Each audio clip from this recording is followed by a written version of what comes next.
Puji Tuhan, selamat siang, shalom. Puji Tuhan, kita bersyukur punya Allah yang luar biasa. Setiap hari kita mengalami keajaiban Tuhan, amin. Sebab kebesaran Tuhan sungguh luar biasa buat kita semua. Kita akan mempersiapkan hati kita untuk menikmati hadirat Tuhan lewat pujian dan penyembahan. Mari beri yang terbaik buat Tuhan.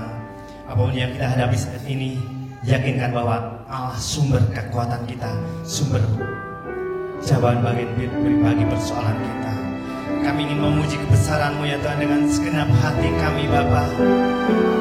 Dengan segenap hati kami ingin mengagungkan Engkau, sebab Engkau besar, Engkau ajaib. Haleluya.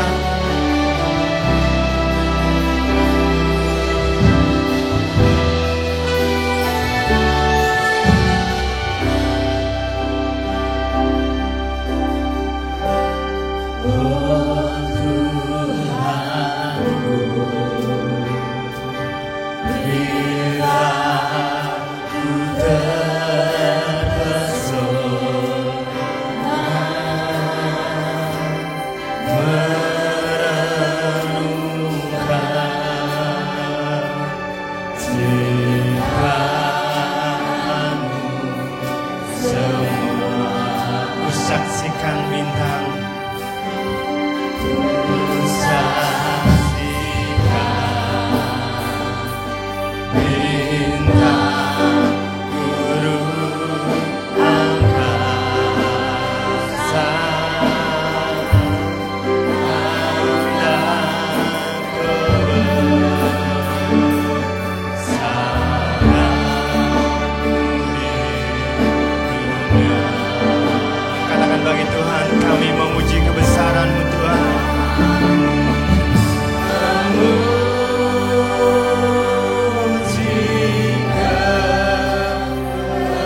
Tuhan,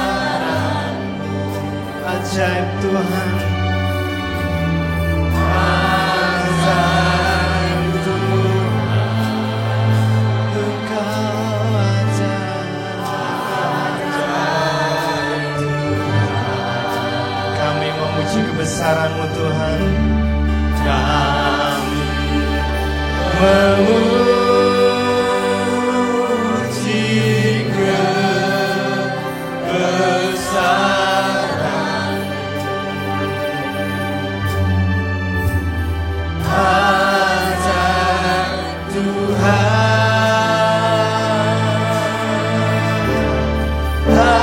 ajaib.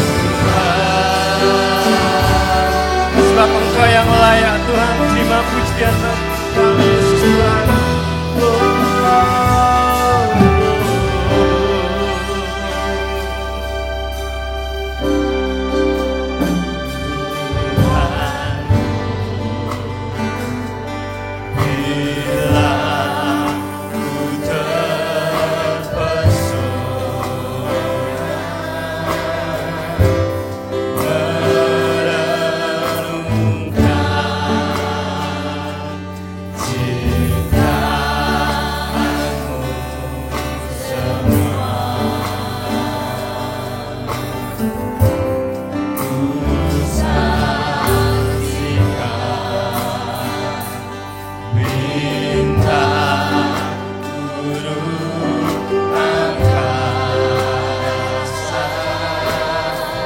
Kebesaran-Mu di dunia, kebesaran-Mu di dunia. Katakan bagi Tuhan, kami memuji kebesaran-Mu Tuhan.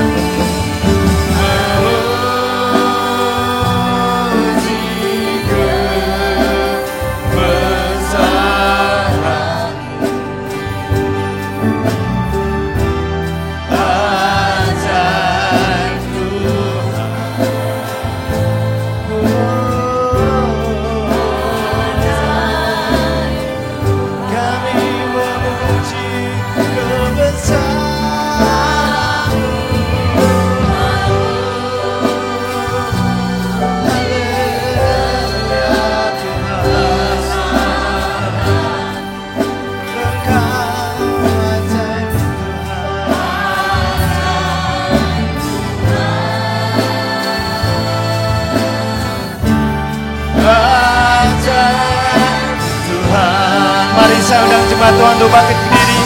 Katakan dengan segenap hatimu, kami memuji kebesaran-Mu Tuhan.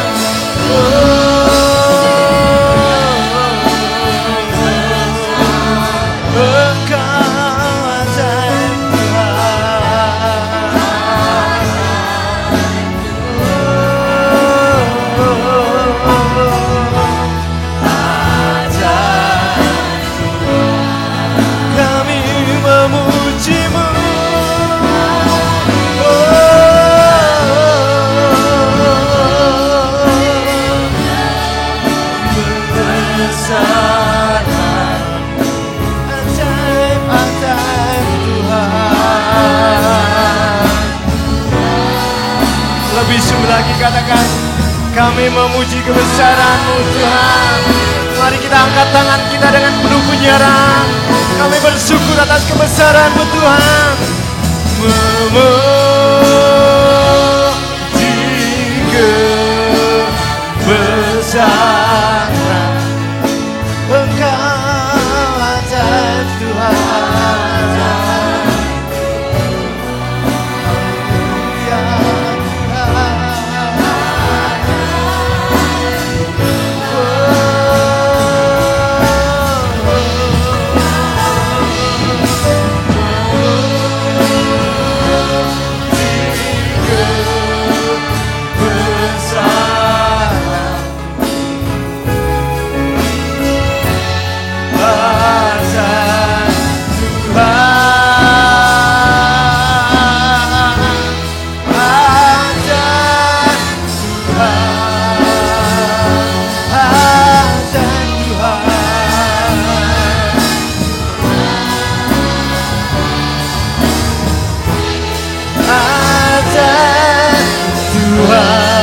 Katakan ajaib Tuhan, ajaib Tuhan,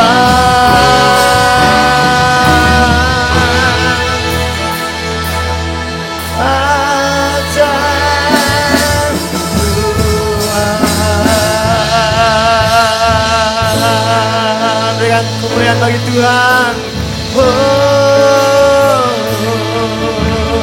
Engkau besar, Engkau ajaib Tuhan, Engkau besar. Haleluya. Oh, kami menyembah-Mu, mengucap syukur buat keajaiban-Mu. Haleluya. Dengan hormat Pak Jeffrey masuk dalam doa. Tetap dalam hadirat Tuhan.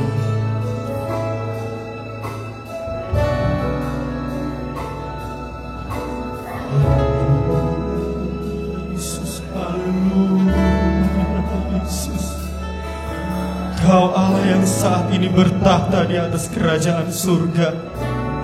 Kau Allah yang maha besar.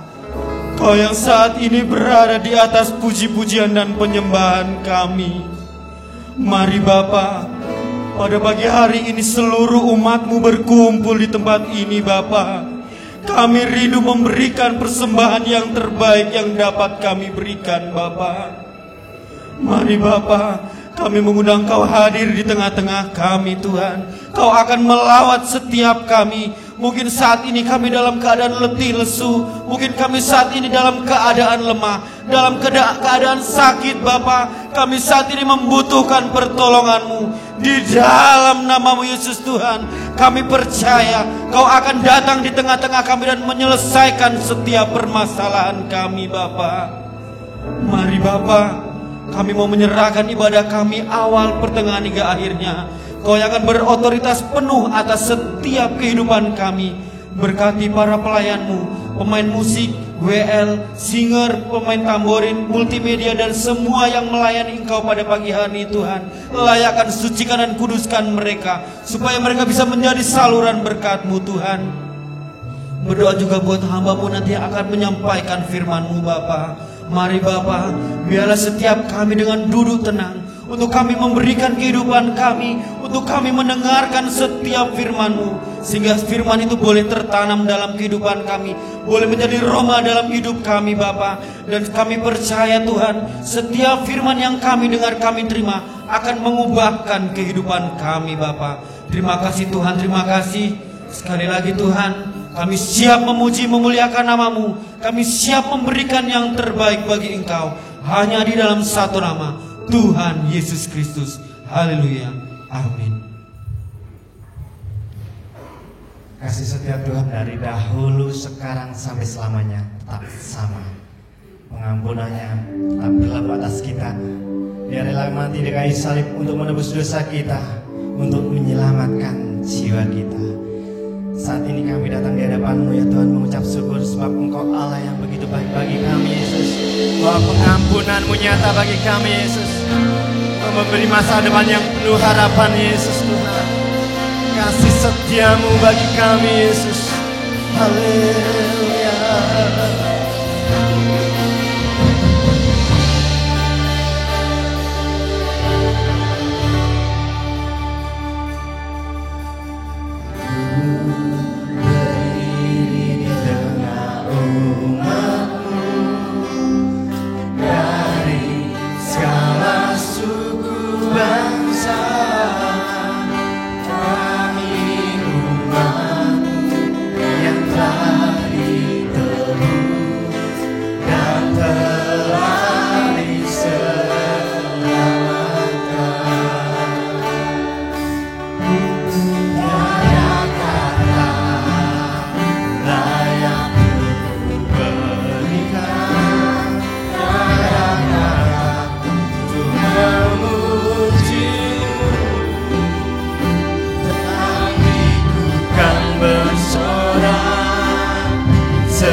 Pengampunan-Mu bagi kami Yesus Tuhan.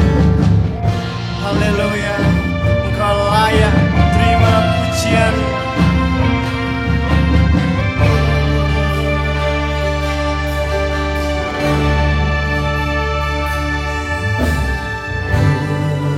Berdiri di tengah umat-Mu dari segala suku bangsa.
Sebab di bawah kolam langit ini tidak ada nama lain yang memberikan hidup, yang memberikan keselamatan selain nama Yesus. Yesus namanya. Haleluya. Kami bersyukur Tuhan punya Allah yang luar biasa bagi kami.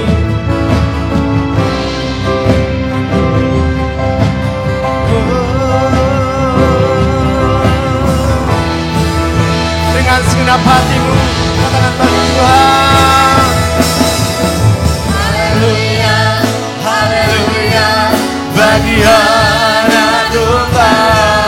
Haleluya, haleluya, darahnya meneguhkan setiap lidah, suku bangsa, semua makhluk dan pulau. Berikan glory, berikan hormat, beri pujian bagi Allah. Haleluya, haleluya, bagi anak domba.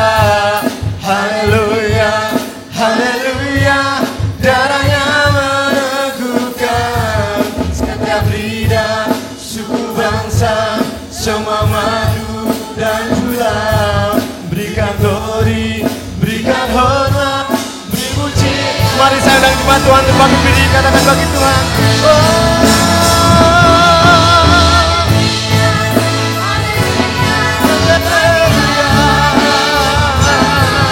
Haleluya, haleluya, setiap lidah, suku bangsa, semua makhluk dan pulau. Berikan glory, berikan hormat, beri pujian bagi Allah Bapa. Beri pujian bagi Allah Bapa. Saya katakan beri pujian bagi anak domba. Bagi anak domba.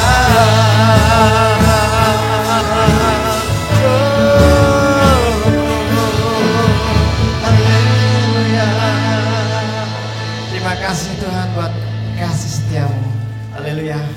Kita akan naikkan pujian dengan penuh sukacita, sebab kasih Allah dahulu, sekarang, sampai selamanya tidak berubah, tetap sama untuk kita semua. Haleluya. Naikkan pujian dengan penuh sukacita. Haleluya. Kami bersyukur atas kasih setiamu Tuhan bagi kami. Mari kami memuji selalu baik setiap hari, rahmat-Nya tak pernah berakhir seumur hidupku. Kasih setiamu, kasih Allah tak berkesudahan, selalu baik setiap hari, rahmat-Nya tak pernah berakhir seumur hidupku. Dengan sukacita lakukan menari, dengan sorak-sorai memuji, ku naikkan pujian. Haleluya, nyanyi bagi Dia Sang Raja, nyanyi bagi Dia Sang Raja, Sang Raja. Katakan bagi Tuhan, kasih Allah, kasih Allah tak berkesudahan, selalu baik setiap hari, rahmat-Nya tak pernah berakhir seumur hidup. Dengan sukacita ku kan menari, dengan sorak-sorai memuji, ku naikkan pujian. Haleluya, nyanyi bagi Dia Sang Raja, nyanyi bagi Dia Sang Raja. Sukacita ku kan menari, dengan sorak-sorai memuji, ku naikkan pujian. Haleluya, nyanyi bagi Dia Sang Raja, nyanyi bagi Dia Sang Raja, nyanyi bagi Dia Sang Raja, nyanyi bagi Dia Sang Raja. Selamanya. Haleluya. Denganmu Tuhan, ku kan berjalan, kasih-Mu tercurah bagiku senantiasa.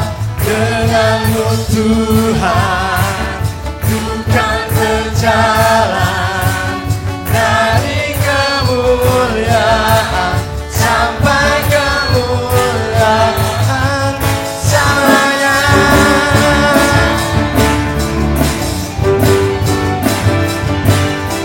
Tak akan ragu akan mengikuti Engkau ya Tuhan, bila kami bersama dengan Engkau.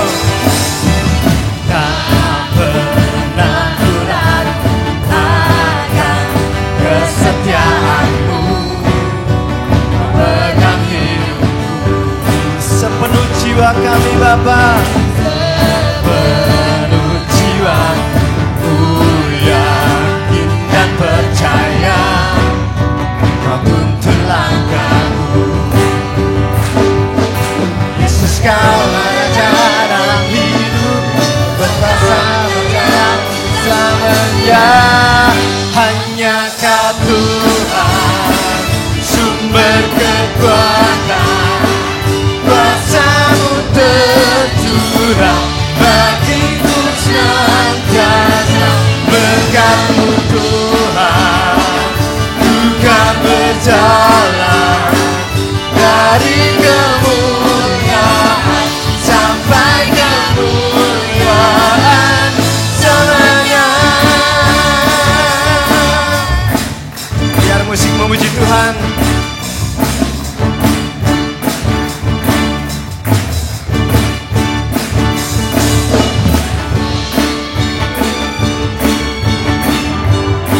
Kami bersyukur Tuhan bahwa dengan bersama-Mu ya Tuhan, kalau kami bersama-Mu, kami menjadi kuat dalam hidup, berkuasa percaya untuk selamanya. Yesus Kaulah Raja dalam hidup, berkuasa percaya untuk selamanya.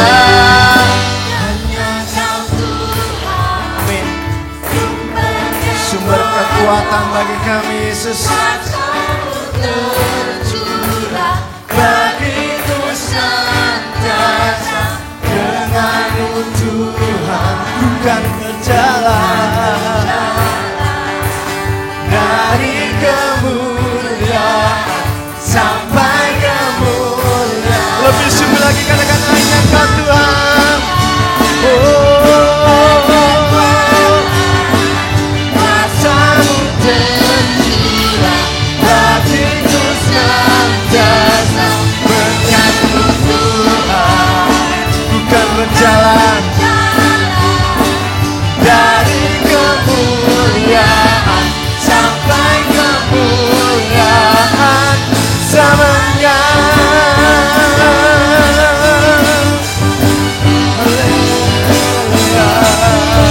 Berikan sorak-sorai mulia bagi Tuhan. Kami silakan duduk kembali. Haleluya. Luar biasa. Berkat anak cucu.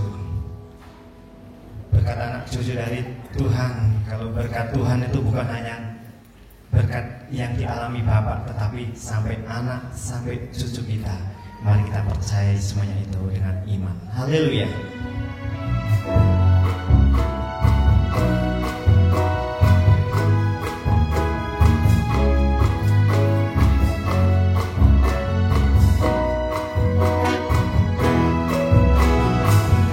Begitu besar kasih Allah pada kita, berkatilah anak cucu kita di mana-mana. Tuhan mengubah miskin dan menjadikan kaya, Dia merendahkan dan meninggikan juga. Berbahagialah bagi orang yang percaya, anak cucunya pasti tidak akan meminta-minta, karena Allah menggenapi firman-Nya. Amin, haleluya. Yang mustahil bagi orang percaya. Begitu besar kasih Allah, kasih Allah pada kita. Diberkatilah anak cucu kita di mana-mana. Tuhan mengubah miskin dan menjadikan kaya, Katakan dengan imanmu, saudara. Haleluya. Dia juga akan meninggikan kita juga. Haleluya. Berbahagia bagi orang yang percaya, anak cucunya pasti tidak akan meminta-minta, karena Allah menggenapi firman-Nya. Tiada yang mustahil bagi orang percaya. Tiada yang mustahil bagi orang. Sekali lagi katakan, tiada yang mustahil. Tiada yang mustahil bagi orang percaya. Haleluya. Kami mengimani janji-Mu Tuhan dalam kehidupan kami. Kita siapkan hati kita untuk mendengarkan firman Tuhan. Dalam firman Tuhan itu menjadikan kekuatan, menjadikan penghiburan bagi kita semua. Selidiki aku Tuhan, lihat hati kami ya Tuhan. Apakah kami sungguh mengasihi Engkau Yesus Tuhan?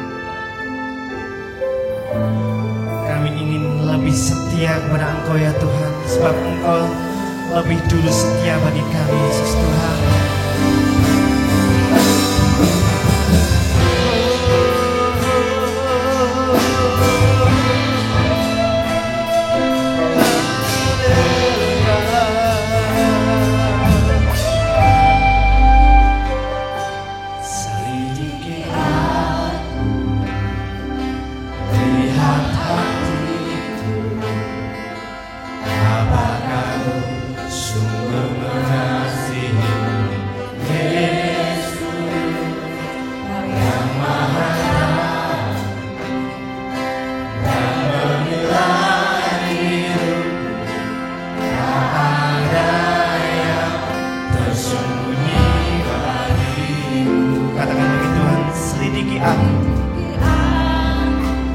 Lihat hati kami Bapa, apakah kami benar-benar mengasihi Engkau Yesus Tuhan?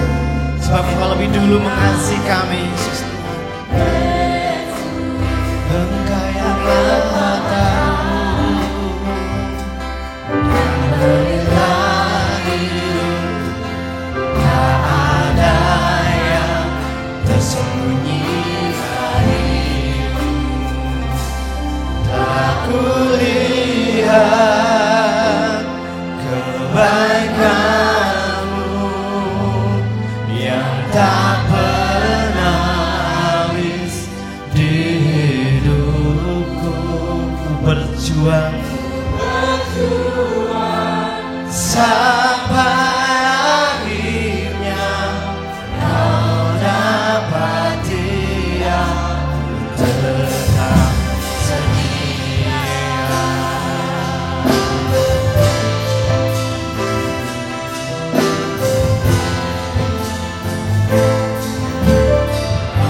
Katakan, selidiki aku, selidiki aku, lihat hatiku.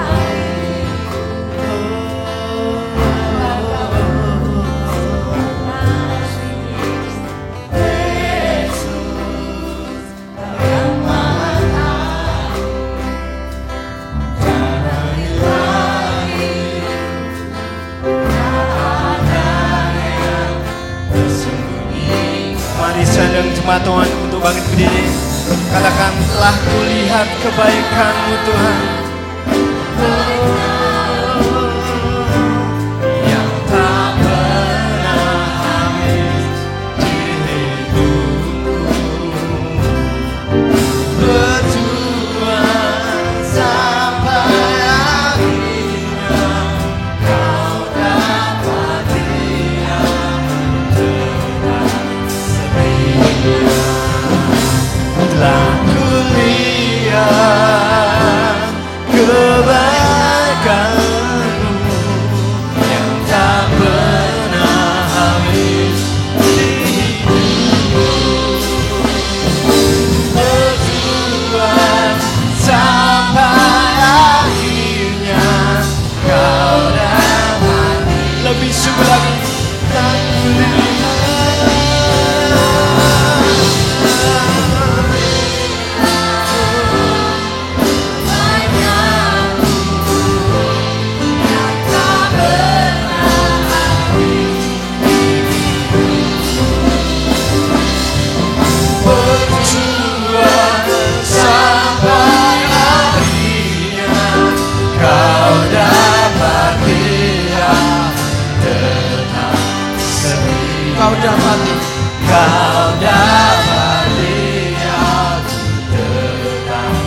Haleluya, haleluya.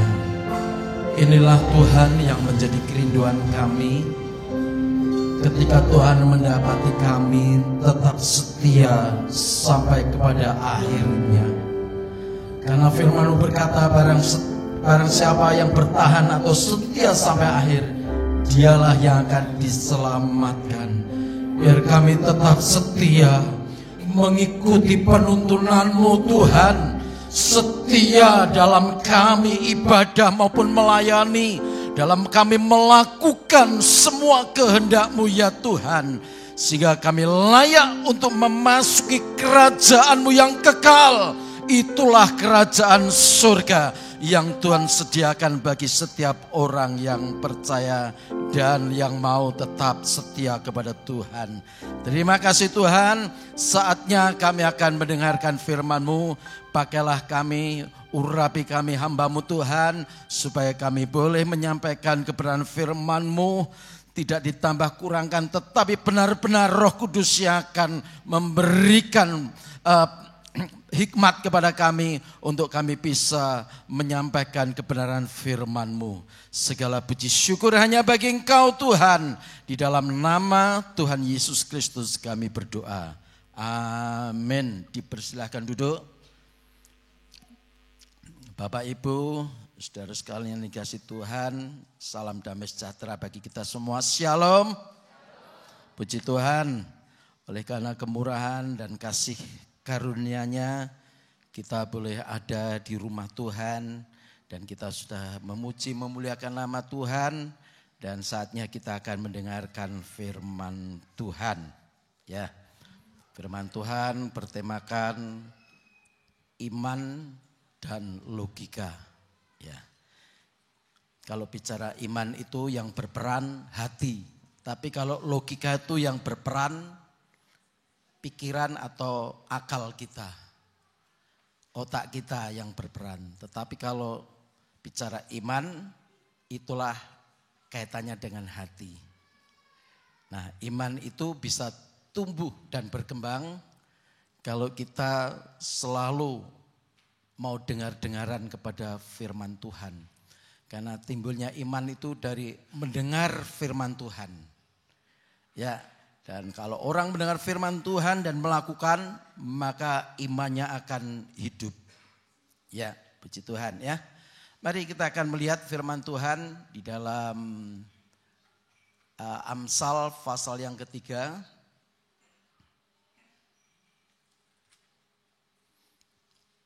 Amsal pasal yang ketiga ayat yang ke-5 dibacakan. Percayalah kepada Tuhan dengan segenap hatimu. Percayalah kepada Tuhan dengan segenap hatimu. Dan janganlah bersandar kepada pengertianmu sendiri. Ya. Yang pertama, percayalah kepada Tuhan dengan segenap hati. Yang kedua, dan janganlah bersandar kepada pengertianmu sendiri. Jangan bersandar kepada akal ya. Kalau di dalam terjemahan lama, jangan bersandar kepada akal atau logika.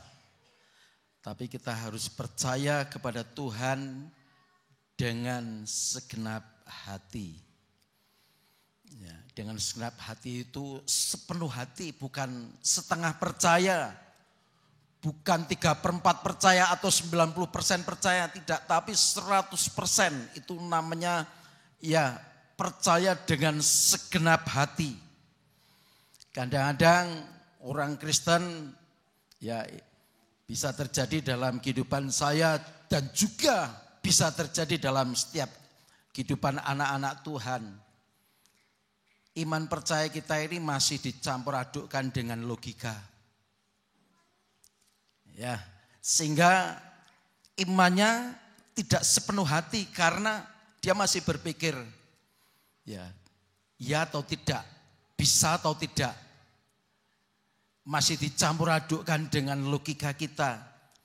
Masih bersandar kepada pengertian kita sendiri. Nanti kalau saya begini, kalau saya mengimani ini, akibatnya begitu dan lain sebagainya. Sehingga mau melakukan firman Tuhan itu maju mundur sehingga disitulah gagalnya orang Kristen. Tapi pagi hari ini kita mau belajar. Ketika kita percaya kepada Tuhan, kita harus percaya dengan segenap hati. Bagaimana saudara, mau? Ya. Kalau kita mau percaya dengan segenap hati, jangan bersandar kepada pengertian kita atau logika kita. Walaupun itu masuk akal, walaupun itu logis ya secara manusia, secara pandangan manusia, secara pandangan umum. Tapi bicara iman, ya bicara iman itu adalah seperti sesuai dengan Ibrani 11 ayat 1, tidak usah kita baca ya. Iman itu adalah dasar dari segala sesuatu yang kita harapkan dan bukti dari segala sesuatu yang tidak kelihatan. Memang bicara iman itu sesuatu yang belum kita lihat, yang belum kita rasakan, yang belum kita alami, yang belum terjadi. Tetapi di situ kita sudah meyakini dan kita sudah merasakan ada sesuatu ya kayak rema yang bekerja di dalam hati kita. Dan seakan walaupun kita belum menerima, tapi seakan-akan kita sudah menerima. Tapi ini jangan diiman-imankan loh ya. Banyak orang bicara iman itu diiman-imankan. Wah ini ada rema dari Tuhan. Wah ini ada suara dari Tuhan. Padahal belum tentu. Kalau itu memang betul-betul rema dari Tuhan, ada sesuatu di dalam hati kita. Tandanya apa tandanya? Tandanya yang pertama kita merasakan ada kekuatan. Yang kedua ada rasa damai sejahtera. Walaupun kita belum mengalami, walaupun kita belum menerima secara real. Itu namanya iman.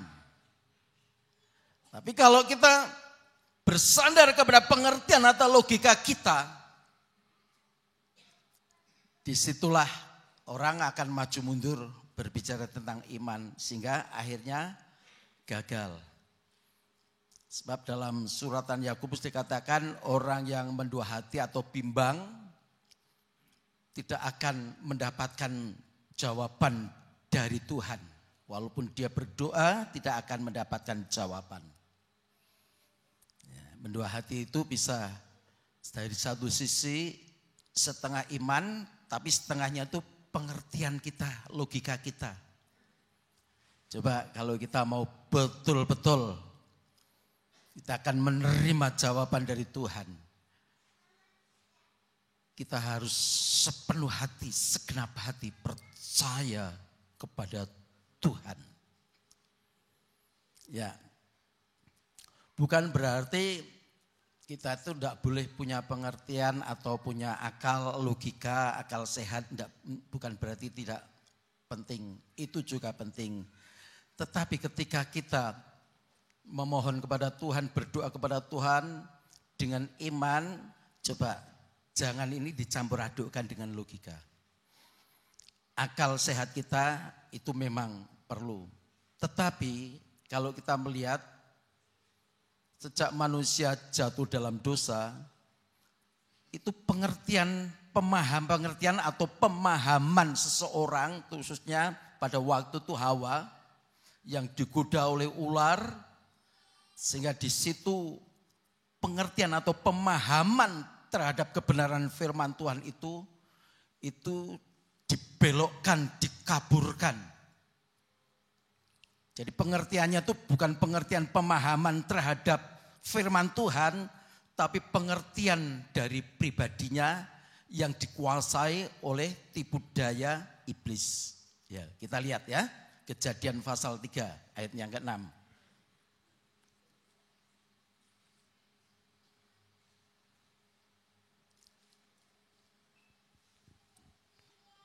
Perempuan itu melihat bahwa buah pohon itu baik untuk dimakan dan sedap kelihatannya. Lagi pula pohon itu menarik hati karena memberi pengertian. Memberi pengertian. Ya, terus? Lalu ia mengambil dari buahnya dan dimakannya dan diberikannya juga suaminya yang bersama-sama dengan Diberikannya dia. juga kepada suaminya. Coba ulangi. Dan diberikannya juga kepada suaminya yang bersama-sama dengan dia, dan suaminya pun memakannya. Ya, ini setelah terjadi dialog. Ya, terjadi dialog antara iblis yang memakai ular dengan perempuan. Perempuan ini berbicara juga gereja Tuhan. Ketika iblis itu diajak berkomunikasi, di situ kesempatan untuk iblis itu menipu. Maka kita ya belajar dari firman Tuhan. Jangan suka berkomunikasi dengan iblis. Ketika kita berkomunikasi dengan iblis, maka iblis itu akan menyusup dan memutarbalikkan kebenaran firman Tuhan. Kita harus selalu berkomunikasi dengan Tuhan melalui firman-Nya. Hawa ini sudah mengambil langkah yang fatal.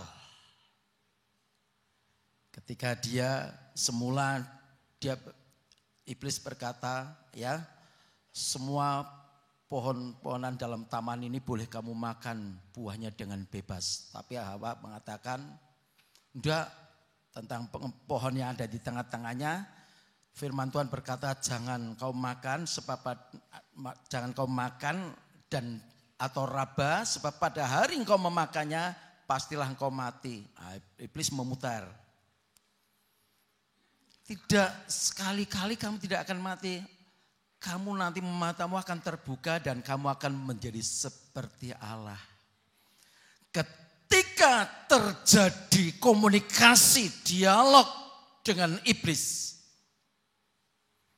sama dengan seseorang itu sedang dicuci otaknya. Sehingga pandangannya berubah. Sehingga di ayat 6 dikatakan, perempuan itu melihat. Tadinya pandangan terhadap buah itu, dia tahu kalau itu dilarang. Dan itu merupakan satu larangan. Tapi ketika dicuci otaknya karena mengadakan komunikasi dengan iblis, maka pandangannya sekarang berubah. Ketika perempuan itu melihat bahwa buah pohon itu baik untuk dimakan dan sedap kelihatannya. Lagi pula pohon itu menarik hati karena memberi pengertian. Ya. Memberi pengertian. Memberikan pemahaman. Tapi pemahaman yang salah. Ya, ini kalau orang Kristen terbiasa dengan komunikasi, dialog dengan iblis, dengan kejahatan, dengan ketidakbenaran, ya, maka itu biasakan kita ini harus bergaul pun harus selektif ya saudara. Firman Tuhan katakan apa? Pergaulan yang buruk merusak kebiasaan yang baik, merusak karakter yang baik. Ya. Kenapa kok orang bisa main judi, ya berjudi ya?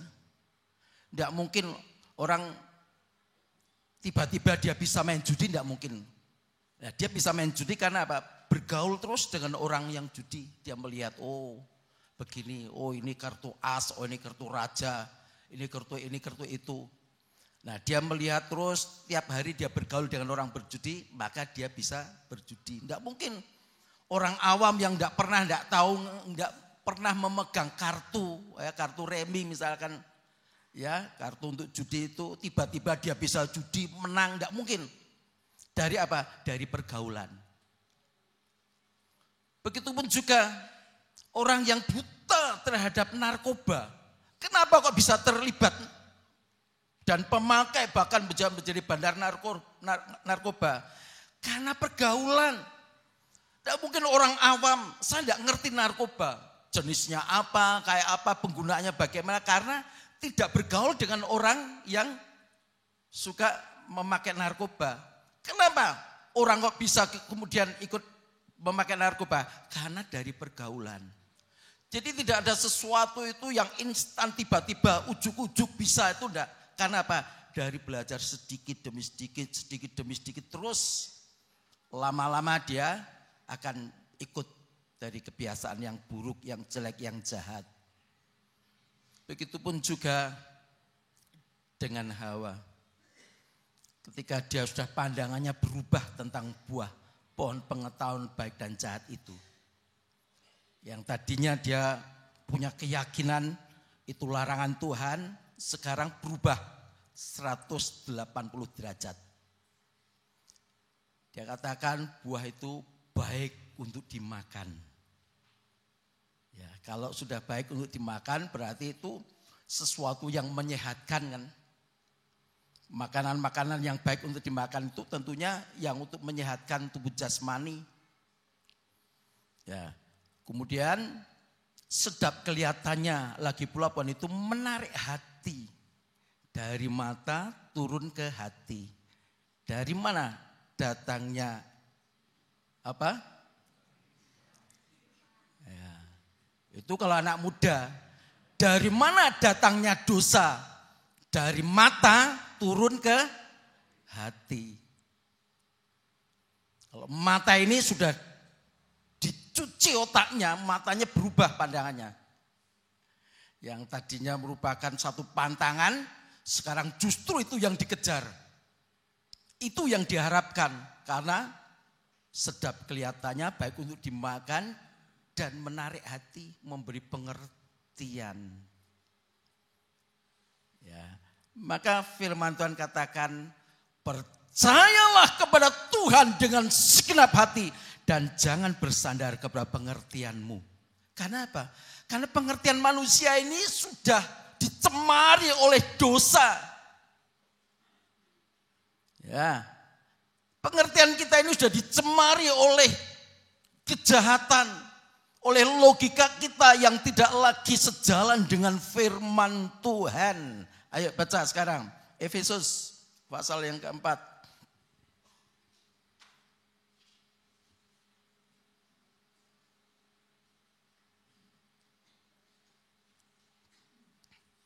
Ayat 17, Efesus pasal yang keempat, ayat 17 dan 18. Sebab itu kukatakan dan kutegaskan ini kepadamu di dalam Tuhan.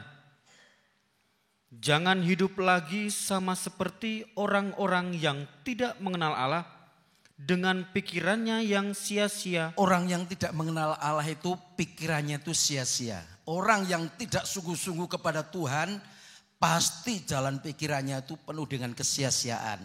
Terus? Dan pengertiannya yang gelap. Dan pengertiannya itu gelap, pemahamannya itu hanya kegelapan. Terus? Jauh dari hidup persekutuan dengan Allah karena kebodohan yang ada di dalam mereka dan karena kedegilan hati mereka. Ya. Orang yang hidup tidak mengenal Allah, tidak mengenal kebenaran firman Tuhan, itu pikirannya pasti berbeda dengan orang yang paham dengan firman Tuhan. Dari pembicaraan itu saja sudah diketahui. Ya, itu orang yang hidup dalam firman Tuhan, dalam kebenaran firman Tuhan, dan orang yang tidak hidup dalam firman Tuhan. Itu dari perkataan sudah diketahui. Apalagi sampai kepada perbuatan. Ya, orang yang tidak mengenal Tuhan itu pikirannya itu sia-sia. Yang dipikirkan itu hanya duniawi. Ya. Apa kita tidak boleh berpikir duniawi? Saya tidak melarang untuk kita berpikir tentang kehidupan duniawi ini. Karena segala sesuatu kita masih ada dalam duniawi ini. Kita juga tidak bisa lepas dari memikirkan kehidupan ini. Ya. Tetapi jangan sampai pikiran duniawi kita ini sehingga mengalahkan. Ya, untuk kita tidak memikirkan perkara-perkara rohani, perkara-perkara yang kekal. Justru kalau kita memiliki dan mengenal firman Tuhan, di situ kita memiliki pikiran itu pikiran jauh ke depan. Pikiran kita itu bukan hanya semata-mata dunia sekarang ini. Tapi pikiran kita jauh ke sana. Memikirkan perkara-perkara yang kekal. Ya. Dan orang yang tidak mengenal Allah, pikirannya sia-sia, pengertiannya itu pengertian dalam kegelapan. Seperti Hawa, pengertiannya itu pengertian dalam kegelapan setelah dia ditipu, diperdaya oleh iblis. Ya, kita tidak boleh tetap tinggal dalam pengertian kita yang gelap. Tetapi kita harus, pengertian kita ini pengertian tentang kebenaran. Nah ini harus kita kejar saudara ya.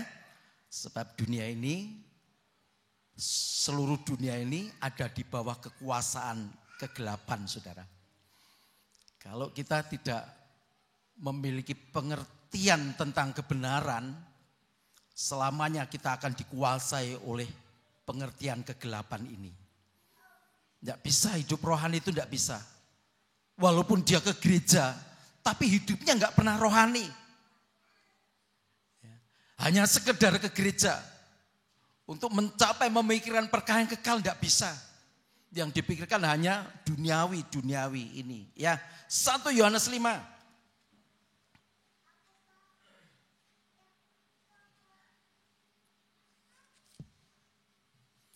1 Yohanes pasal yang kelima, ayat 19 dan 20.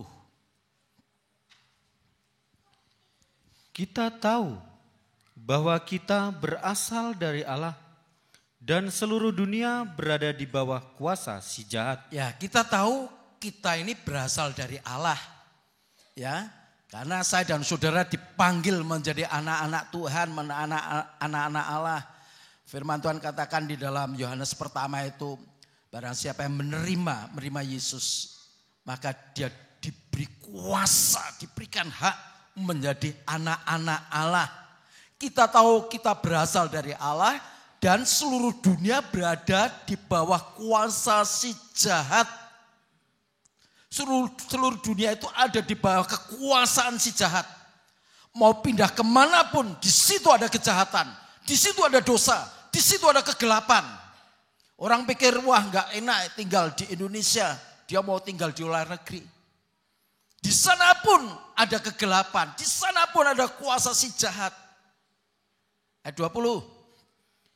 Akan tetapi kita tahu bahwa anak Allah telah datang dan telah mengaruniakan pengertian kepada kita. Anak Allah itulah Yesus Kristus telah datang dan telah mengaruniakan pengertian kepada kita supaya kita mengenal yang benar. Tujuannya itu Tuhan datang mengaruniakan pengertian ya kepada kita ini supaya kita mengenal yang benar dan kita ada di dalam yang benar. Bukan saja mengenal yang benar, tapi kita ada di dalam yang benar, di dalam anaknya Yesus Kristus. Terus dia adalah Allah yang benar dan hidup yang kekal.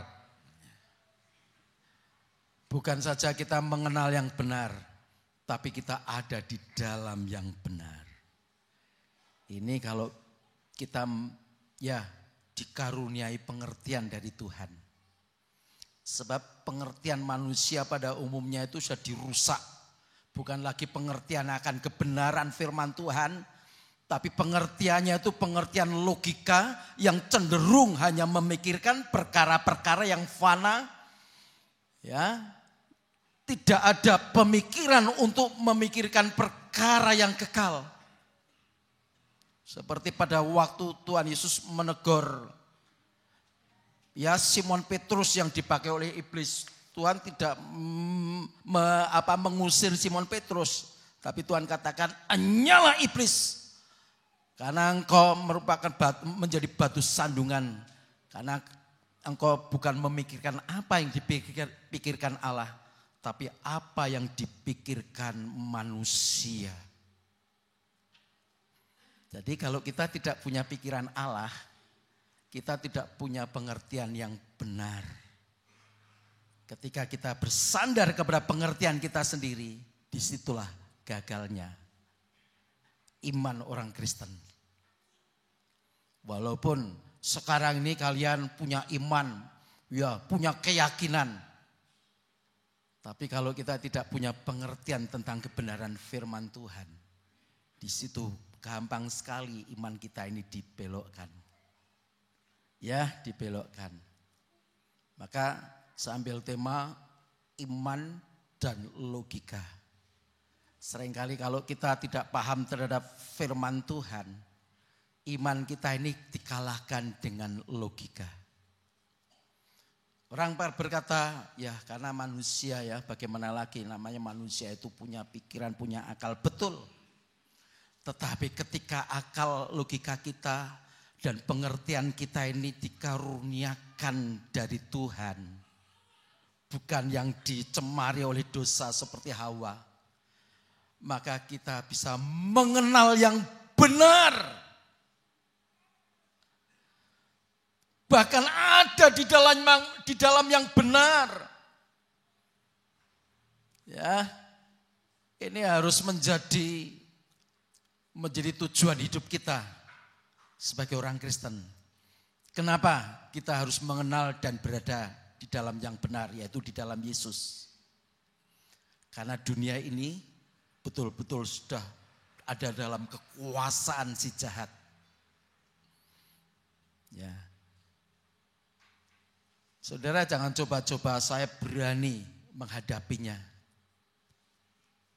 Ya. Berapa sih kekuatan kita, kemampuan kita dengan ya kegelapan si jahat itu yang punya otoritas atas dunia ini? Ya, tidak ada yang bisa menang tanpa kalau kita tidak mengenal yang benar dan ada di dalam yang benar. Kita harus tetap ada di dalam kebenaran firman Tuhan. Itulah yang disampaikan baik oleh Bapak Gembala maupun oleh pribadi saya yang ya dipercaya untuk menyampaikan. Supaya kita anak-anak Tuhan tetap ada di dalam yang benar. Sehingga ketika kita percaya sepenuh kepada Tuhan dan tidak bersandar kepada logika kita, pengertian kita yang salah, di situ kita akan melihat mujizat demi mujizat. Ya, tadi kesaksian ya Ibu Sri Yuwarti, sungguh ya melegakan kita semua. Mudah-mudahan apa yang menjadi harapan dan doa daripada keluarga ini betul-betul dijawab Tuhan. Ya, saya memperhatikan keluarga Pak Aan ini memang selalu menghadapi proses demi proses. Ya, selalu menghadapi proses demi proses. Maka yang paling banyak bersaksi di tempat ini baik Pak Aan maupun Ibu Sri ya, karena memang mengalami banyak proses dalam kehidupannya. Tapi justru lewat proses demi proses itu keluarga ini semakin bisa melihat kemuliaan Tuhan. Keajaiban-keajaiban yang Tuhan nyatakan. Tidak ada perkara yang mustahil.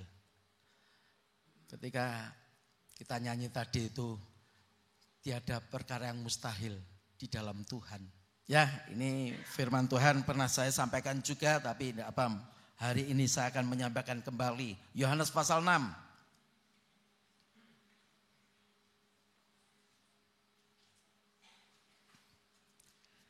Ketika Yesus memandang sekelilingnya dan melihat bahwa orang banyak berbondong-bondong datang kepadanya, berkatalah ia kepada Filipus, "Di manakah kita akan membeli roti supaya mereka ini dapat makan. Hal itu dikatakannya untuk mencobai dia, sebab ia sendiri tahu apa yang hendak dilakukannya. Jawab Filipus kepadanya, roti seharga 200 dinar tidak akan cukup untuk mereka ini, sekalipun masing-masing mendapat sepotong kecil saja.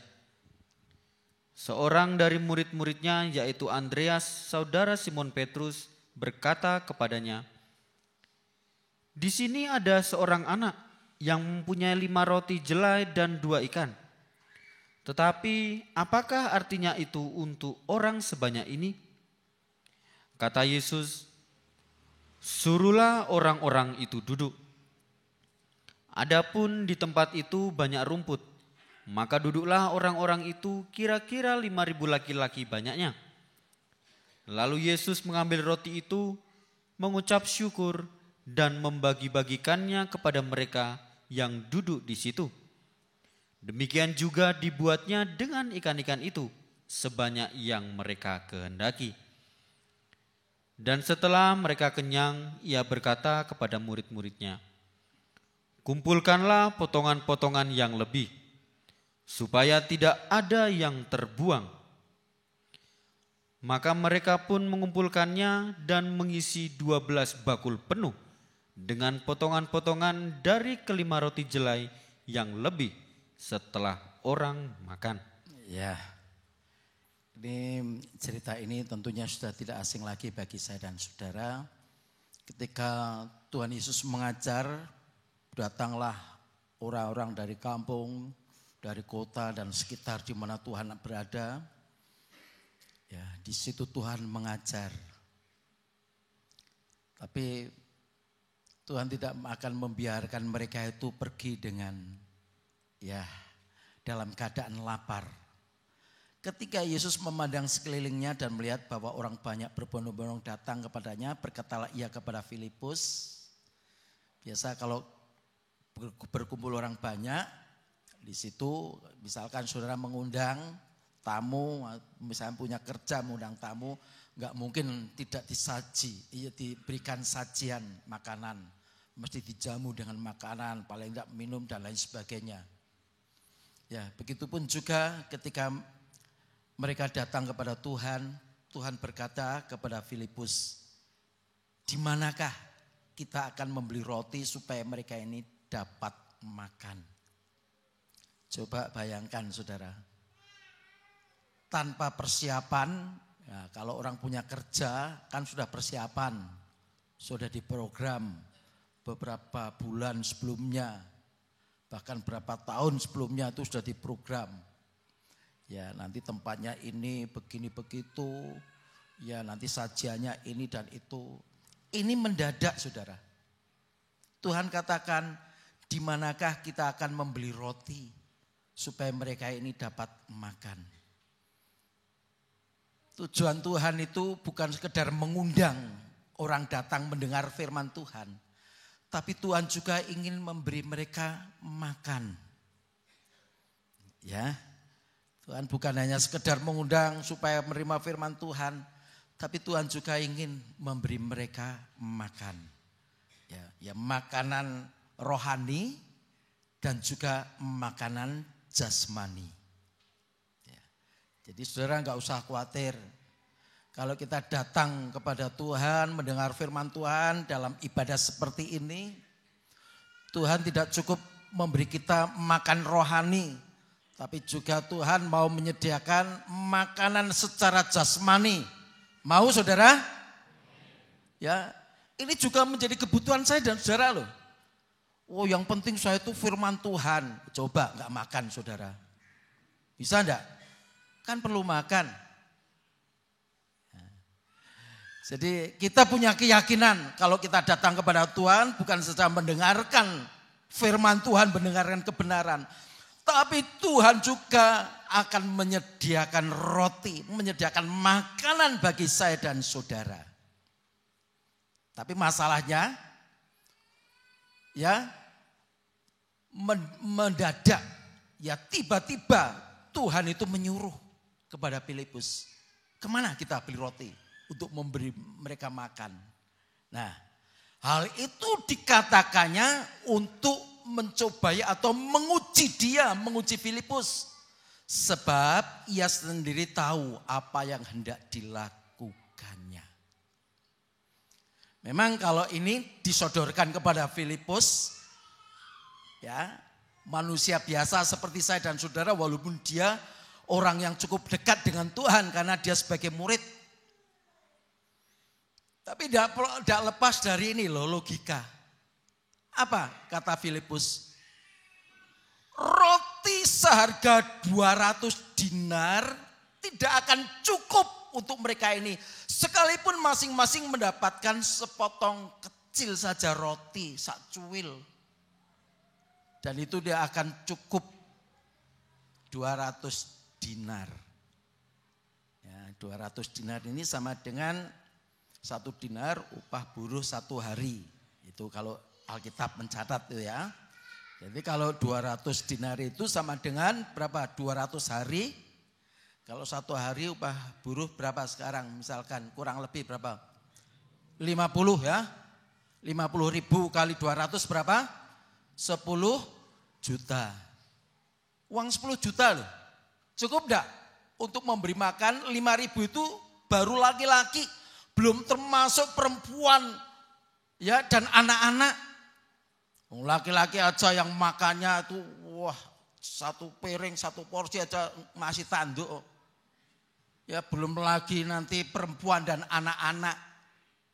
Coba mana mungkin uang 10 juta misalkan kalau saya rupiahkan ya. Secara hitung-hitungan ya saya kruskan dengan rupiah itu 10 juta misalkan. Kalau upah buruh misalkan 60 ya 12 juta. Kalau 75 ya 15 juta ya gampang aja. Tapi itu pun belum cukup 5.000. Coba kalau saudara punya kerja ngundang 5.000 orang. Masih bawa istri, bawa anak. Lebih daripada, mungkin lebih daripada 7.000 bisa 10.000 itu. Dengan modal hanya berapa misalkan 10 juta, enggak mungkin. Ya itu sesuatu hal yang enggak mungkin. Nah Filipus ini dia pikirannya itu pikiran secara logika. Tuhan ingin melihat sejauh mana pengertian Filipus ini. Pengertian terhadap firman Tuhan atau pengertiannya sendiri yang penuh dengan kemustahilan itu. Dan kalau Tuhan mengatakan itu, dikatakan ayat 6 itu hal itu dikatakannya untuk menguji dia, menguji Filipus. Sebab ia sendiri tahu apa yang hendak dilakukan. Jadi kalau Tuhan menyodorkan kepada Filipus, Tuhan tahu apa yang hendak dia lakukan. Ya. Kalau Tuhan menguji saya dan saudara, jangan khawatir, jangan susah. Ya. Karena Tuhan tahu apa yang hendak Tuhan lakukan. Tapi Tuhan ingin sejauh mana pengertian kita. Iman kita kepada Tuhan, kepada firman Tuhan. Ya. Nah sekarang Andreas. Ya. Ayat 8. Seorang dari murid-muridnya yaitu Andreas, saudara Simon Petrus berkata kepadanya, di sini ada seorang anak yang mempunyai 5 roti, jelai dan 2 ikan.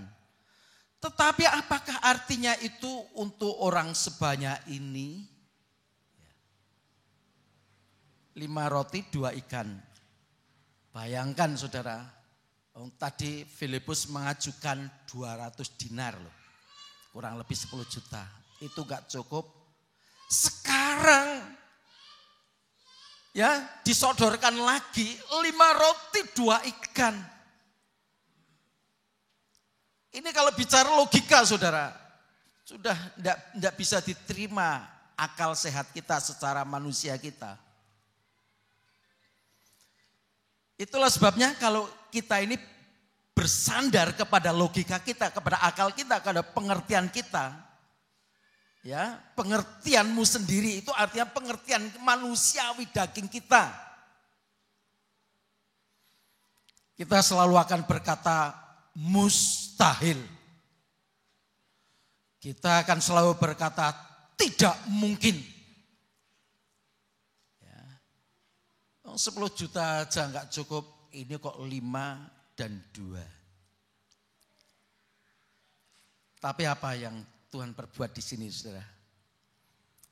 Tuhan mengambil yang kecil, yang paling kecil. Apa? 5 roti dan 2 ikan. Ya. Bukan uangnya yang diambil, tapi yang ada. Karena 5 roti 2 ikan itu yang ada. Ya, saya mendidik saudara. Tuhan mau memanfaatkan apa yang ada walaupun itu kecil. Kekuatan, kemampuan, ekonomi saudara kecil. Tapi itulah yang dimanfaatkan Tuhan, itu yang ada. Bukan yang tidak ada. Saudara masih ingat seorang janda yang ditinggal oleh suaminya, bukan saja meninggalkan meninggalkan suami dan anak-anak, tapi meninggalkan juga hutang piutang. Ditagih terus sampai anaknya mau disandra. Ya, disandra untuk jaminan. Wah, coba bayangkan. Jaminan itu bukan sertifikat, tapi anak. Boleh saudara? Anaknya dijaminkan untuk membayar hutang. Siapa orang tua yang rela? Enggak mungkin ya. Dia mengadu kepada hamba Tuhan. Nah, ini perlunya hamba Tuhan di sini saudara, mengadu kepada Nabi siapa? Siapa? Ayo guru Sekolah Minggu.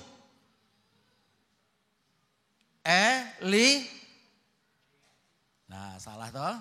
Elisa. Harus apa loh?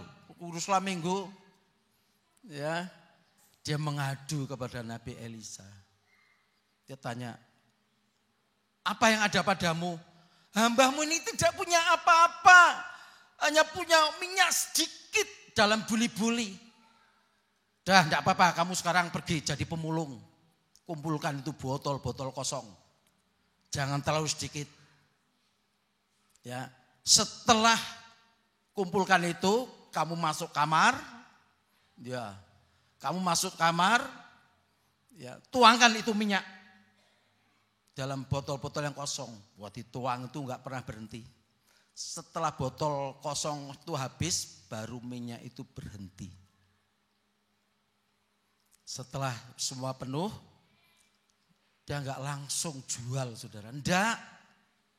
Dia kembali kepada Elisa hamba Tuhan. Loh. Kalau kita sudah diberkati itu, wah ini berkat-berkat saya. Ini hak saya. Ini milik saya. Itu firman Tuhan enggak mengajar gitu saudara. Lapor lagi kepada hamba Tuhan. Bapak Elisa, ini semua botol-botol kosong sudah penuh dengan minyak. Sekarang jual. Yang pertama kali yang diperbuat perempuan itu apa? Bayar utang, saudara. Nah, diberkati lupa bayar utang. Itu bukan anak Tuhan loh, saudara. Halo?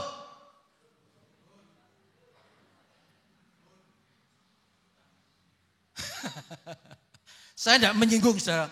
Ini firman Tuhan, nanti pelajari sendiri di rumah. Nabi Elisa itu berkata, bayar hutangmu. Sisanya untuk kamu hidup.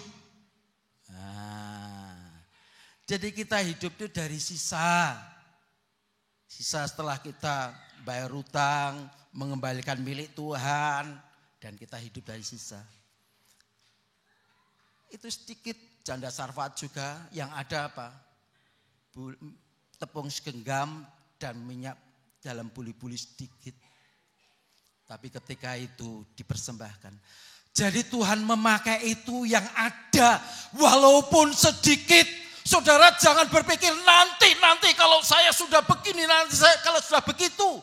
Tuhan mau bekerja dimulai dari yang terkecil yang ada pada kita. Kalau kita percaya Tuhan bisa melakukan perkara yang besar. Amin. Tenan po? Orang yang amin tapi enggak tenanan opo yo. Tuhan melakukan yang sedikit. 200 dinar disodorkan. Bukan itu. Tapi 5 roti 2 ikan sedikit. Secara logika ini sudah tidak masuk akal. Itulah sebabnya kalau kita bersandar kepada logika kita, pengertian kita yang manusiawi daging ini, saudara, semua kita akan mengatakan mustahil, mustahil, mustahil. Nah, setelah Tuhan disodorkan 5 roti 2 ikan, apa yang dikerjakan? Yang diperintahkan Tuhan, suruh mereka duduk. Di situ ada banyak rumput. Itulah tempat penggembalaan. Kalau saudara ingin dipelihara Tuhan, ingin kenyang rohani dan jasmani, kita harus hidup dalam penggembalaan. Ya, itu selalu didengungkan pengajaran firman Tuhan di tempat ini. Maka kita harus menghargai penggembalaan. Kita jangan semata-mata memandang kepada manusianya. Kalau kita memandang manusianya, siapa sih manusia yang tidak ada kesalahan, ya kekeliruan, cacat dan celah. Tapi kita memandang kepada otoritas yang Tuhan berikan kepada gembala. Suruh mereka duduk. Tuhan suruh mereka duduk, bukan lari-lari, saudara. Duduk, tenang. Dengarkan firman Tuhan. Ya. Ketika Tuhan memegang 5 roti dan 2 ikan, di situ Yesus mengucap syukur. Saudara, berkatnya kecil, tapi Tuhan tetap mengajarkan kita untuk bersyukur. Amin. Ya.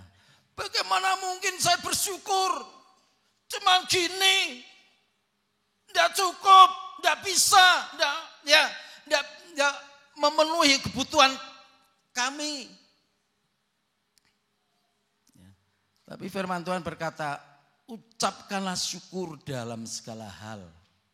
Karena itulah yang dikehendaki Allah di dalam Yesus Kristus bagi kamu. Jadi dalam segala hal itu, hal kekurangan pun harus mengucap syukur, hal diberkati, sehat badannya, kuat, keluarganya sehat dan damai juga harus bersyukur. Ketika diizinkan mengalami masalah ini, masalah itu, kekurangan sekalipun secara ekonomi, tetap bersyukur. Tuhan memegang 5 roti 2 ikan. Kalau itu untuk sendiri cukup. Itu bekal anak kecil, saudara. Ya, yang tidak seberapa, tapi Tuhan mengucap syukur. Kita harus belajar mengucap syukur dalam segala hal. Jangan saudara katakan ini berkatnya kecil, nggak cukup, mustahil. Orang yang bisa mengucap syukur itu, saudara, itu orang yang rohaninya hidup. Ya, orang yang rohaninya hidup, orang yang bisa mengucap syukur dalam segala hal. Ya. Setelah itu Tuhan bagi-bagi. Nah, yang dibagi itu yang duduk, saudara. Coba ketika dibagi, ya dalam kelompok itu duduk, wah dia lari sana. Kumanan enggak kira-kira? Ya. Ketika dia lari, dia tidak akan mendapatkan jaminan. Ya. Ataupun, ya kalau sekarang misalkan ada pembagian sembako. Ya, di kampung ini misalkan ada dibagi sembako. Mobilnya datang, orang geruduk, mesti apa? Berebut enggak? Wah, rebutan. Siapa cepat, siapa dapat. Ya, yang tidak cepat enggak dapat. Ya. Ini bukan berebut, berkat itu bukan rebutan. Ketika saudara duduk tenang dalam penggembalaan, mendengarkan firman Tuhan, di situ ada jaminan. Enggak usah berebut, ora usah rebutan, pasti dapat. Amin. Berebut pasaran, berebut langganan, sampai pelero-peleroan, sampai ancung-ancungan kepel, sampai berkelahi. Nggak usah, duduk tenang dalam penggembalaan. Pasti berkat itu akan sampai. Amin. Nah, ya kan senang tuh dalam penggembalaan. Ya. Nah, lalu Yesus mengambil roti itu, mengucap syukur dan membagi-bagikannya kepada mereka yang duduk di situ. Yang dibagi itu yang duduk di situ, yang digembalakan, bukan yang lari-lari. Saya tidak cocok, saya tidak senang, pindah. Maaf saudara ya, saya melihat banyak orang Kristen yang pindah. Bukannya makin baik, tapi makin menderita. Aduh, saya merasa kasihan. Nasibmu itu bukan nasib yang berubah. Dia pikir kalau pindah gereja itu supaya nasib saya berubah. Malah mobah. Ya, saya bukan membenarkan dan menyalahkan gereja ini, gereja itu, tidak. Tapi yang dibagi itu, ya, yang duduk di situ, demikian juga dibuatnya dengan ikan itu sebanyak yang mereka kehendaki. Sebanyak berapa yang saudara kehendaki? Tuhan cukupkan, amin. Ya, nah, dan setelah mereka itu kenyang, berkatalah ia kepada murid-muridnya, kumpulkanlah potongan-potongan yang lebih supaya tidak ada yang dibuang. Nah, kalau ada kelebihan jangan dibuang, kumpulkan. Kalau sudah diberkati lebih jangan dibuang atau disia-siakan. Wah, untuk hal-hal yang neko-neko yang tidak berguna. Masih banyak yang memerlukan. Amin. Siapa yang memerlukan? Dicatat Bapak Gembala. Tuhan tidak mau berkat itu dibuang-buang ya. Kumpulkan. Ya. Kalau Tuhan katakan kumpulkan itu pasti mau dipergunakan. Kalau mereka semua sudah kenyang, masih ada yang masih lapar. Ya. Maka itu kalau saudara pesan makanan di warung itu, saya pernah diajak bos saya itu. Saya berdua dengan bos saya itu. Dia pesan A, B, C, D, E, F, G, macam-macam. Waduh, lah, makanan sebanyak ini tuh bagaimana mau makan? Wis garek ngemplok ae. Aduh. Saya tidak biasa seperti itu saudara. Makan tuh secukupnya. Dia ngomong, wis pokoknya incipi-incipi aja satu, incipi satu. Jadi banyak yang dibuang daripada yang dimakan. Itu bukan didikan firman Tuhan. Nggih napa nggih? Maka itu secukupnya. Tuhan Yesus kan mengajar, berikanlah kami makanan atau rezeki kami hari ini secukupnya. Cukup kan? Nanti kalau ada lebih bisa dibagi kepada orang yang membutuhkan. Amin. Puji Tuhan. Ya. Jadi Filipus dan Andreas dia mau pakai logika ini. Maka kuat mana antara iman dan logika? Setelah Tuhan memperbanyak roti, barulah mereka tahu kalau dia itu betul-betul seorang nabi yang akan datang. Ya. Bukan sekedar manusia biasa, tapi nabi yang akan datang. Maka kita jangan bersandar kepada logika kita, pengertian kita yang salah. Tapi pengertian kita harus berdasarkan firman Tuhan. Logika kita pun harus berdasarkan firman Tuhan. Ya. Yang terakhir ya, Filipi 4. Lihat yang terakhir ya.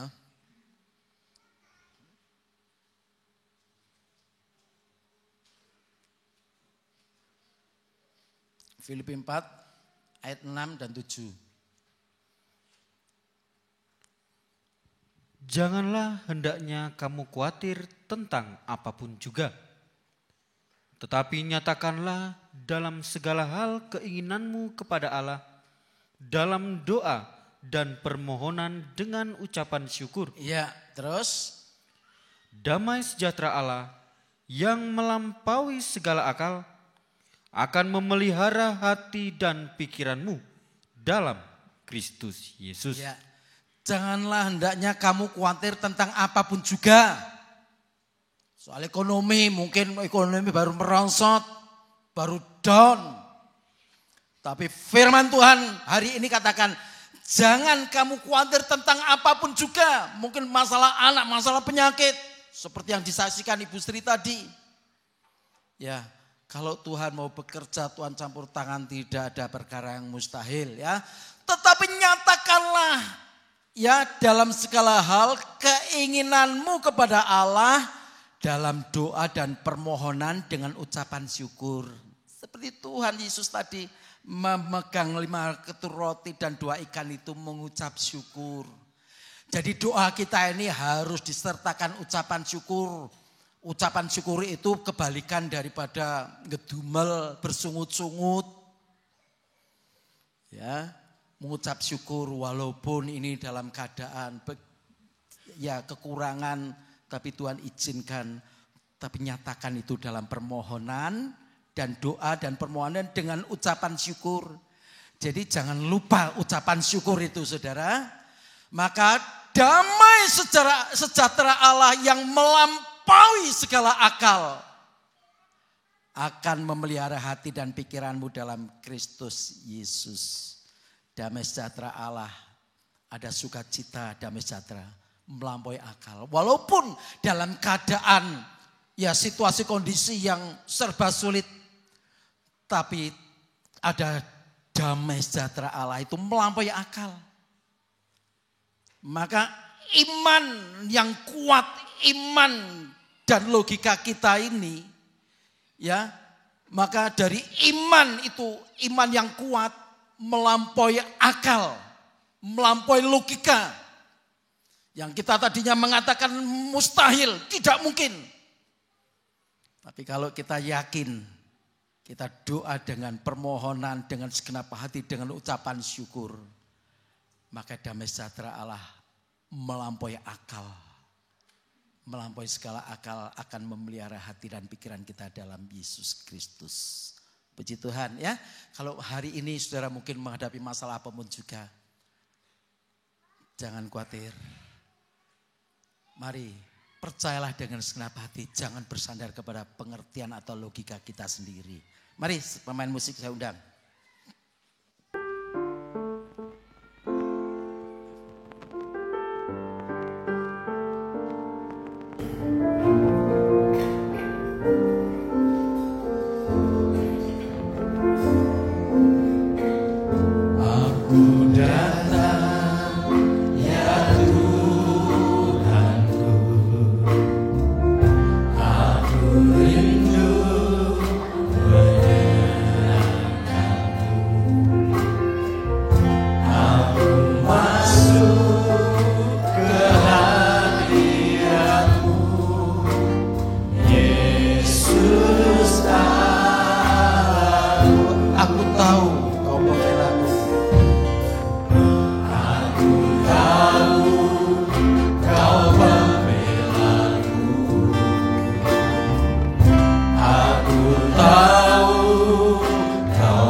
Tiada yang suka, tiada yang suka di matamu, tiada yang mustahil di hadapanmu, Yesus. Suruhku bangga padamu, hanya Kau Yesus yang sangat ku cinta.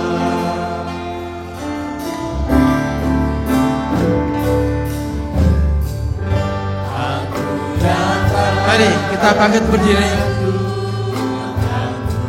Aku rindu menyenangkan-Mu Tuhan.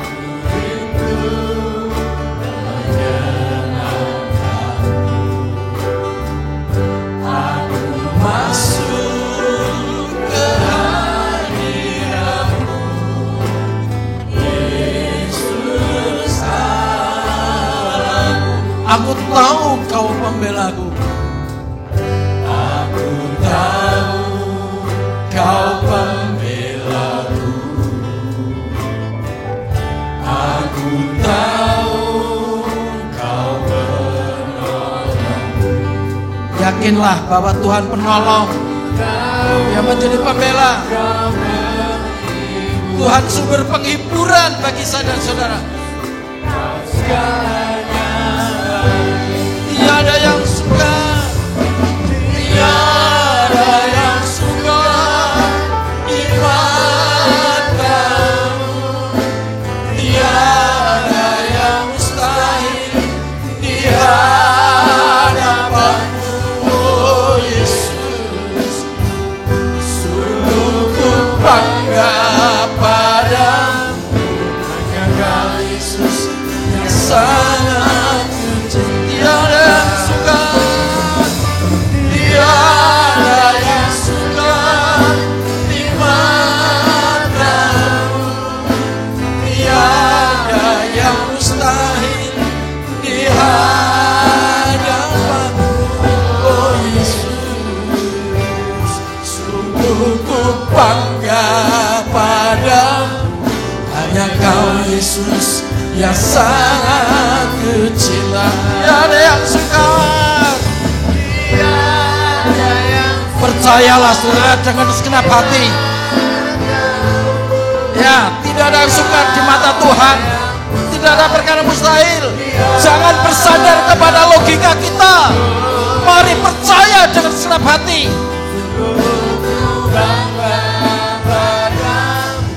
Hanya Kau Yesus yang sangat. Sekali lagi, tiada yang sukar, tiada yang sukar di mata-Mu, tiada yang. Mungkin saudara perlu dukungan doa.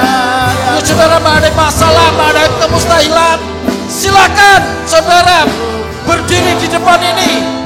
Silakan saudara berdiri di depan ini. Mari saya undang. Tiada yang sukar di mata-Mu, tidak ada yang sukar saudara. Haleluya, haleluya. Oh, Tuhan bisa melakukan perkara-perkara yang ajaib. Haleluya, haleluya.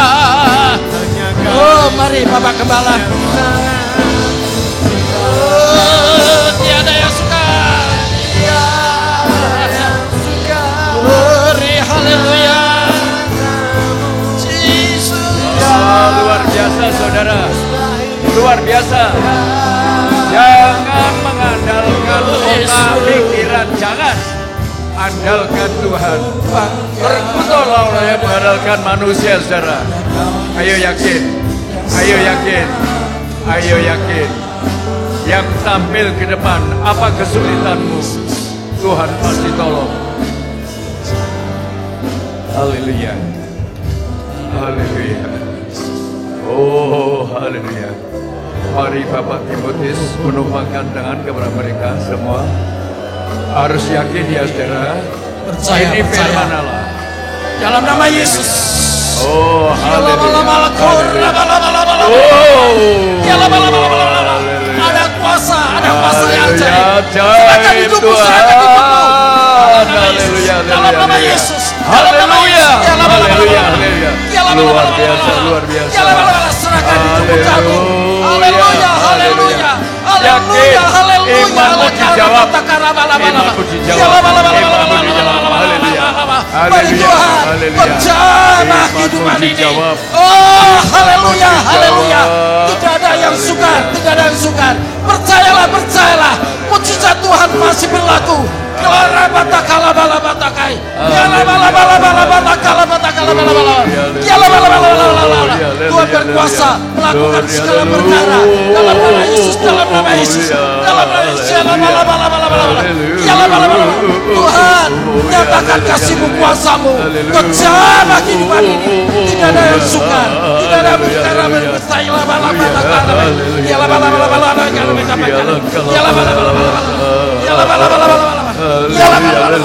Mari Tuhan, nyatakan kasih-Mu, nyatakan kuasa-Mu kejamah kehidupan ini Tuhan. Oh, haleluya, haleluya, haleluya, haleluya, haleluya.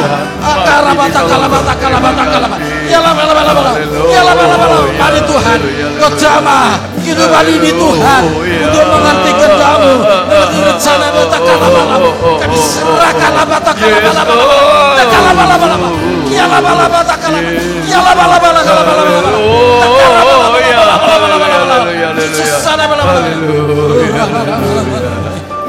Terima kasih. Dipersilahkan kembali ke tempatnya, saudara. Kembali ke tempatnya. Oh Bapa, Engkau luar biasa. Luar biasa Tuhan. Jika kami mengandalkan iman, jadi kenyataan. Tapi kalau sudah terseret kepada logika, jadi gagal. Siapa yang gagal? Dulu sudah mampu melakukan firman dengan tekun tepat. Karena logika yang bekerja menjadi merosot. Filipus dengan perkataan yang besar, 200 dinar. Tidak cukup dengan logika, dengan kesombongannya. Tapi Andreas menyadarkan anak kecil di luar logika. Mereka semua duduk di padang rumput yang hijau, arti rela digembalakan. Bukan jadi domba yang liar, lari ke sana kemari mencari enaknya. Menggunakan logika. Dan ketika mereka taat kepada firman Allah, semua kenyang. Dan masih ada sisanya. Seorang perempuan janda punya anak satu, anaknya mau jadi jaminan bayar utang. Bapaknya yang meninggal dunia. Tetapi modal yang kecil, ya hanya minyak sedikit. Diberkati Tuhan bisa membayar utang lunas. Orang tidak suka punya hutang yang selalu ditunda. Tetapi perempuan itu mengutamakan bayar hutang. Sisanya untuk makan bersama anak. Sama perempuan janda Sarfaat. Mengutamakan Tuhan. Walaupun hanya tepung sedikit, minyak sedikit, roti budar kecil diberikan kepada Elia karena firman Allah berkata, itulah mengutamakan Tuhan. Jika kami semua ini mengandalkan Tuhan dengan iman luar biasa. Kami hamba-Mu dan saudara Timotius yang menyampaikan firman Allah, memiliki pengalaman yang ajaib di dalam Tuhan. Bukan cuma berkata-kata tanpa fakta. Banyak orang suka berkata-kata tinggi seperti Filipus, tapi cuma omongan aja, tidak ada dinarnya. Tuhan, ajarkan kami Bapa, untuk kami hidup tidak gagal, mengandalkan iman, mengandalkan firman Allah, melakukan perintah Tuhan, tidak berdalih, tidak beralasan ini itu, tapi patuh terhadap firman-Mu, pasti diberkati. Karena berkata Abraham buat anak cucu, Abraham diberkati pada masa tua dalam segala hal. Anak cucunya juga diberkati oleh Tuhan. Inilah ujian demi ujian disampaikan, dialami oleh manusia. Tetapi kalau kami mengandalkan Tuhan, kami akan lolos seleksi untuk memilih iman yang cemerlang. Terima kasih banyak Bapak. Kau memberkati kami semua yang maju ke depan, sudah ditolong lewat doa. Berkati saudara Timotius yang menyampaikan firman Allah. Berkati kami semua tak terkecuali. Dalam nama Tuhan Yesus Kristus kami berdoa, haleluya. Mari kita mengangkat tangan. Saudara-saudara yang dikasihi Tuhan, pulanglah ke rumah masing-masing. Turunlah kiranya berkat yang dari Allah Bapa, Sang Putra dan Roh Kudus, menyertai, melindungi, menjaga saudara, memberkati saudara semua, sekarang, besok, bahkan sampai selama-lamanya, hingga hari Maranatha dalam nama Tuhan Yesus Kristus. Kami berdoa. Semua katakan, amin.